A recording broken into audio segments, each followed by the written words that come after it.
नमस्कार साथियों, Ayush competition classes में आप सबका स्वागत है।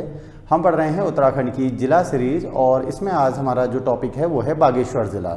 इसका आज हम दूसरा भाग लेकर आए हैं। स्टूडेंट्स, इन टॉपिक के आधार पर अगर टेस्ट देना चाहें तो उसके लिए हमारा मोबाइल ऐप आयुष 2.0 डाउनलोड कर सकते हैं, जिसमें टॉपिक के अनुसार और सभी पुराने विगत वर्षों के जो पेपर हैं उत्तराखंड के वो उपलब्ध हैं। तो हम ये पढ़ रहे थे उत्तराखंड में बागेश्वर ज़िला। तो हम भौगोलिक स्वरूप देख चुके हैं बागेश्वर का। ये 3 जगह से घिरा हुआ है, जो कि चमोली, पिथौरागढ़ और अल्मोड़ा। तो उत्तराखंड में कुल 13 ज़िलों में से 7 ज़िले गढ़वाल में और 6 ज़िले कुमाऊं मंडल में हैं। तो कुमाऊं मंडल का एक ज़िला है बागेश्वर। इसमें हम बागनाथ मंदिर के विषय में भी हम यहाँ पर पढ़ चुके हैं कि बागनाथ मंदिर बागेश्वर में गोमती और सरयू नदी के संगम पर है।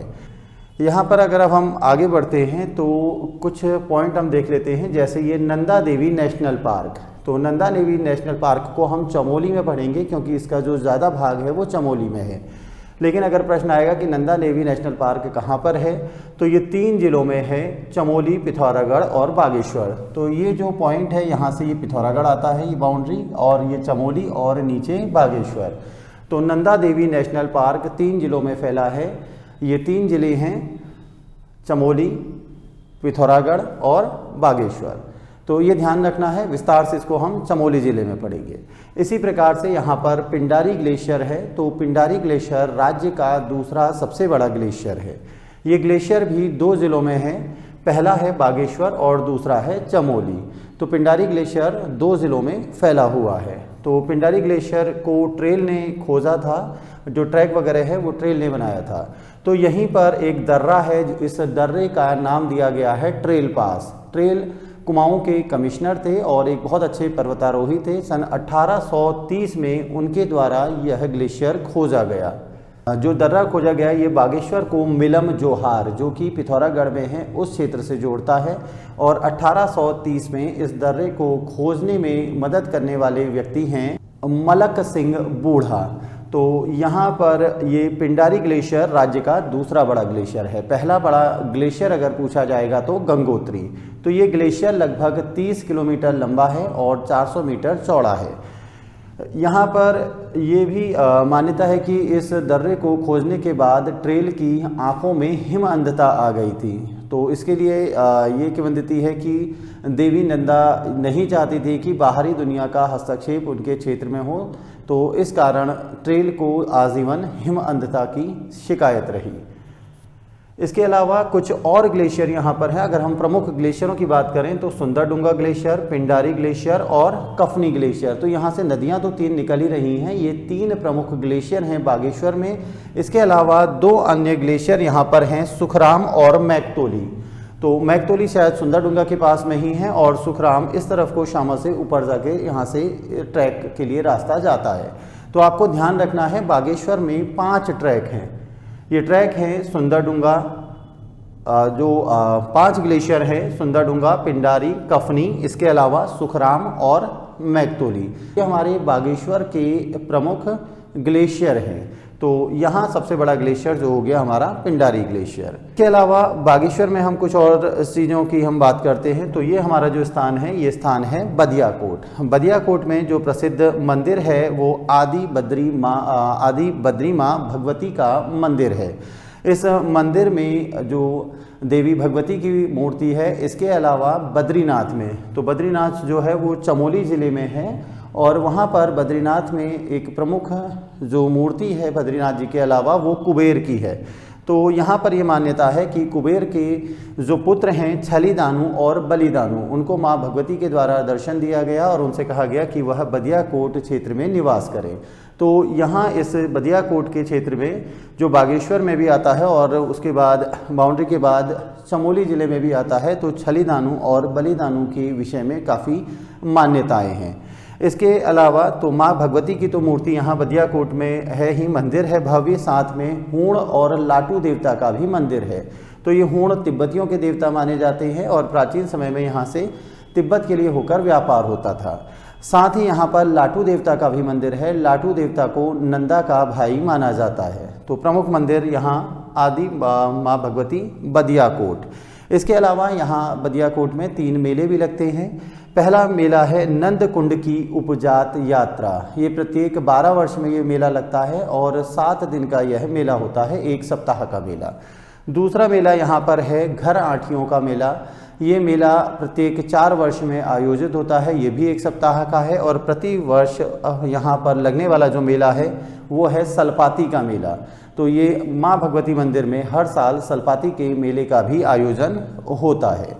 इसके बाद बागेश्वर में एक अन्य स्थान है कांडा। तो कांडा के पास जो प्रमुख मंदिर हैं उसमें पहला मंदिर है कालिका का मंदिर, दूसरा सानी उड्यार, साड़ी उड्यार में मंदिर है भद्रकाली मंदिर। इसके अलावा बद्रीनाथ जी का यहाँ पर मंदिर है कांडा में, और चौथा नीचे यहाँ कांडा और सानी उड्यार क्षेत्र में चौथा मंदिर है गोपीश्वर मंदिर। तो गोपीश्वर मंदिर के आसपास के क्षेत्र को जो हमारा पुराण है उसमें गोपीवन भी कहा गया है। कांडा में नीचे जो नदी बहती है उस नदी का नाम है भद्रवती नदी। इसके अलावा बदियाकोट क्षेत्र में ही जो ये ऊपर दानपुर आता है, तो ये पूरा क्षेत्र हमारा दानपुर का है। यहाँ पर चिल्टा माई का मंदिर भी है कर्मी में। तो ये जो कर्मी है, कर्मी में हमें याद रखना है चिल्टा माई का मंदिर। इसके बाद अन्य मंदिरों की बात करते हैं तो मूल नारायण देवता का मंदिर, मूल नारायण देवता का मंदिर शिखर में है। और मूल नारायण देवता के जो अन्य मंदिर हैं वो मंदिर हैं बनलेख और जारती में। तो मूल नारायण देवता के 3 मंदिर याद रखने हैं हमें, शिखर, बनलेख और जारती। इसके अलावा यहाँ पर 2 प्रमुख मंदिर जो मिलेंगे वो मंदिर हैं भनार और सनगाड़ में। तो भनार में जो मंदिर है वो है बजैण देवता का। इसके अलावा सनगाड़ में मंदिर है नौलिंग देवता का। तो ये जो मूल नारायण देवता और बजैण देवता नौलिंग देवता में पिता पुत्र का संबंध है।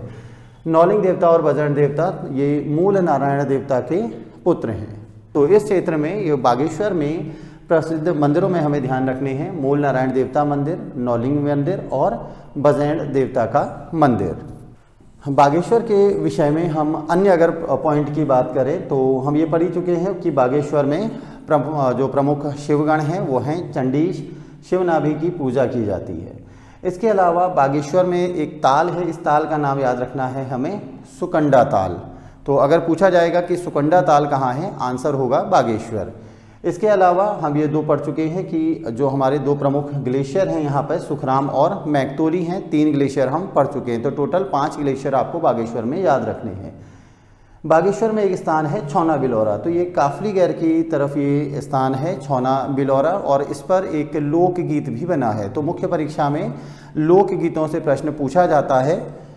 तो यहाँ ध्यान रखना है कि ये छौना बिलौरा अगर आप YouTube पे सर्च करेंगे तो आपको ये लोकगीत मिल जाएगा, काफ़ी प्रसिद्ध है और स्थान की यहाँ पर गर्मी बहुत ज़्यादा है।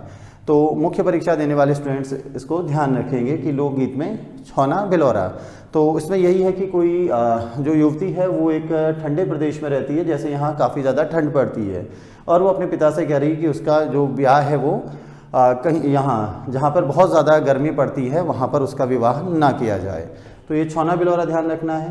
तो सूरज कुंड और अग्नि कुंड, यहाँ पर ये 2 कुंड हमें ध्यान रखने हैं बागेश्वर, इनका बहुत ज़्यादा महत्व है। इसके अलावा यहाँ दुग बाजार और कत्यूर बाजार। तो पूछा जाएगा कत्यूर बाजार, दुग बाजार ये कहाँ पर हैं? ये दोनों क्षेत्र बागेश्वर में है।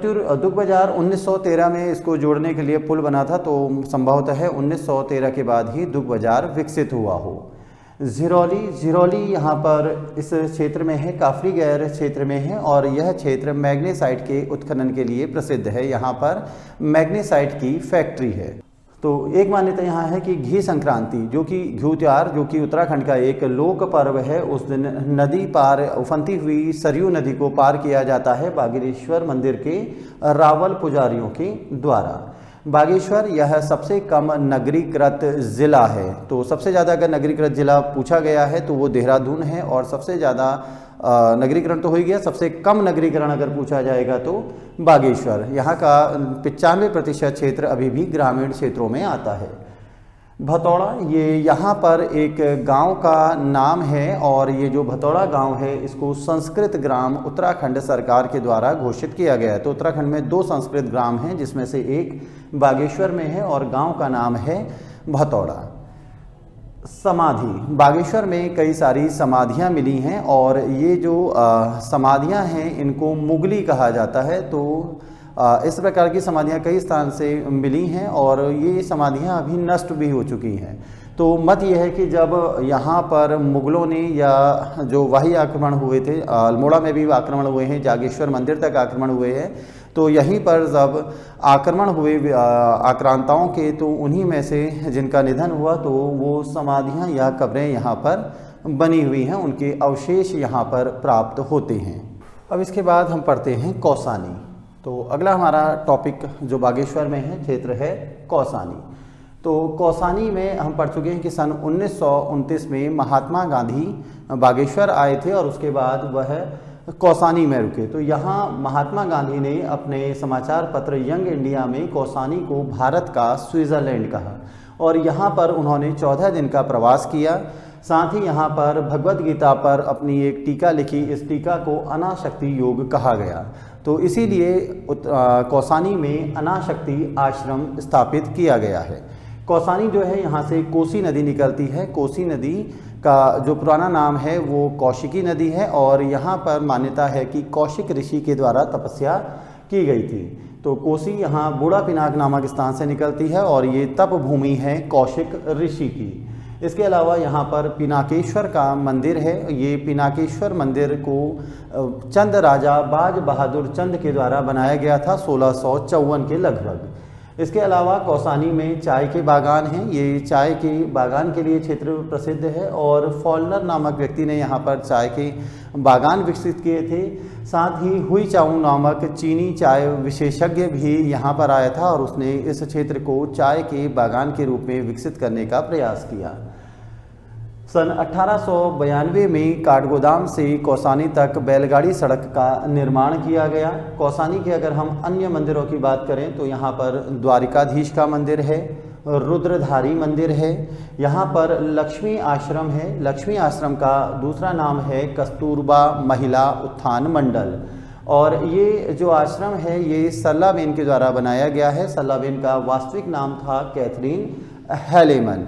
तो 1945 में उनके द्वारा यह आश्रम बनाया गया और सरलाबेन महात्मा गांधी की शिष्या थी जो कि विदेश से आई थी और जब उनको भारत की जलवायु उनके अनुकूल नहीं थी तो महात्मा गांधी के द्वारा उनको कौसानी सोमेश्वर के क्षेत्र में कार्य करने के लिए भेजा गया। तो द्वितीय विश्व युद्ध के दौरान सरलाबेन ने सन 1945 में कौसानी में लक्ष्मी आश्रम की स्थापना की। इसके अलावा कौसानी का पुराना नाम अगर पूछा जाएगा तो आंसर है बलना। कौसानी का पुराना नाम बलना था। यहाँ पर सुमित्रा नंदन पंत जो कि छायावाद के एक प्रसिद्ध कवि हैं, उत्तराखंड के प्रमुख कवि हैं, उनका जन्म भी कौसानी में हुआ है और यहाँ पर उनकी स्मृति में एक संग्रहालय है। इस संग्रहालय को पंडित गोविंद बल्लभ पंत संग्रहालय अल्मोड़ा से संबद्ध किया गया है। तो सुमित्रा नंदन पंत उत्तराखंड में जो हमारा हिंदी वाला टॉपिक है वहाँ पर भी पूछे जाएंगे तो इसको हमें विस्तार से पढ़ना है। कुछ बेसिक चीज़ें हम देख लेते हैं कि 20 मई सन 1900 को कौसानी में जन्म हुआ था सुमित्रा नंदन पंत का। इनकी पहली रचना भी एग्जाम में पूछी जा चुकी है। पहली रचना एक कविता है जिसका नाम है गिरजे का घंटा। इनके बचपन का नाम था गुसाई दत्त या गुसें और इनके पिता कौसानी में चाय फैक्ट्री में एक बड़े पद पर कार्यरत थे। सन 1960 में कल्हा और बूढ़ा चांद के लिए इनको साहित्य अकादमी पुरस्कार मिला। 1968 में चिदम्बरा के लिए ज्ञानपीठ पुरस्कार से सम्मानित किया गया। 28 दिसंबर सन 1977 को सुमित्रा नंदन पंत का निधन हुआ। एक प्रश्न और कि कौसानी को बसाया किसने था, तो कौसानी को रैमजे के द्वारा बसाया गया था। रैमजे कुमाऊं का कमिश्नर था। तो हम अब ये जो हमारा वीडियो है इस वीडियो में हम बागेश्वर के विषय में प्रमुख जानकारी देख रहे थे। तो लगभग हम पूरा कवर कर चुके हैं। केवल अब हमारा एक क्षेत्र इसमें बसता है बैजनाथ। तो बैजनाथ के लिए हम जल्द ही अपना तीसरा भाग लेकर आपके सामने उपस्थित होंगे। धन्यवाद।